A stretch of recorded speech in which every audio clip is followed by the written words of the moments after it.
$1,800 a month, we could get a shoebox in Manhattan or this hangar in Bushwick. Coming into the season, we knew we were going to have to build some new locations for us. When I first found out that Ryan Murphy wanted me to build some sets for the New York storyline, I needed a moment to sort of digest what he was asking. It was Kurt and Rachel's loft, as well as the Naya dance studio. And he said, and coming down the line will be the Vogue offices. I started thinking about how can we give them a loft apartment that is cinematic and believable. We're not in Ohio anymore, Rachel. I think Mark did an amazing job with the set. I don't know how Kurt and Rachel found that space. I don't know how they decorated it as well as they did, but I'm not asking any questions. It's pretty comfy. I really like their loft. I mean, I probably get bored with it probably in a day and want to paint it in another color besides brown and black and dust. But yeah, no, I think they're doing well for themselves in Bushwick. The concept behind living in Bushwick is that it's far enough outside of Manhattan that the viewer could believe that they could afford a big loft space such as this. Ryan had this notion that it would evolve. Kurt would find the space, see the potential in it, and it would go from being empty to slowly being built out and made into a home. The bones of the loft are an old warehouse. And I have an incredible painter who did such a great job. The water damage and the age and the rolling steel door, the idea is that these things were here when they moved in. Like some of the light fixtures echo this sort of industrial, chic warehouse look. Then there are other things that have nothing to do with it. Like one of my favorite pieces is behind me, that it's an old Mercedes seat that Kurt has sort of fashioned into a living room chair. My thought was that Kurt has a very close relationship with his father, and his father has a tire shop, and it's his livelihood. So it also resonated in terms of his relationship with his father.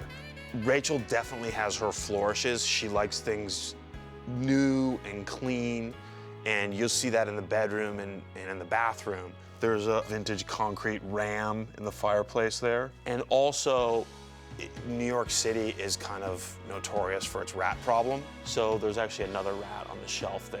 There are rats all over the apartment, and it's so weird.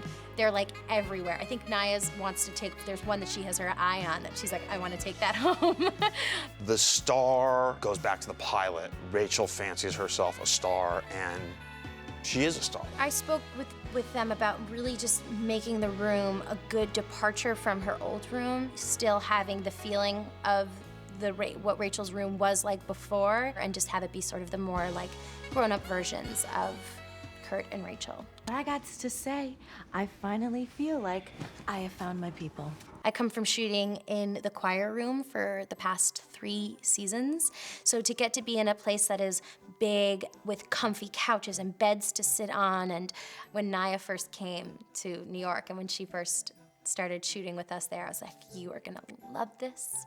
I was like, we get to wear sweatpants, we can sit on the couch whenever we want, in between takes we can like lay on the bed, and so like 3 weeks later, she's like in sweatpants and like a Snuggie on the couch with me, and she was like, this is the life. For the most part, when we're shooting in New York, we're shooting in just the loft in a soundstage at Paramount. But I think they do a really good job. I mean, as soon as I walk into that huge Naya dance studio, I feel like I'm in a dance studio in New York. It's very intimidating. My favorite set is the Naya dance room. It looks different, like just immediately you're sort of aware, oh, we're in a different place. There's an age to it and sort of a gravitas that I really like. I think it's very true to dance studios in Manhattan. I also drew inspiration from Degas paintings. Degas was very much drawn to dance and ballet, and the design of the studio, the shapes of the windows, are not only true to dance studios you would find in Manhattan, they're also true to very old dance studios that you would see in Paris. The windows are nice and large so you can feel the elements, and there's a warmth inside in terms of the paint color and the wood floors and the chandeliers. Chandeliers are amazing. Yeah, they're cool to shoot through, too. You can always get like a good like chandelier shot. We found them at a vintage lighting store, and the trick is not just finding them, but finding 3 that match. And actually, we found 2 that match, and we found a 3rd that was close, and then we sort of augmented it, so hopefully the viewer can't tell the difference. Miss Wright will see you now.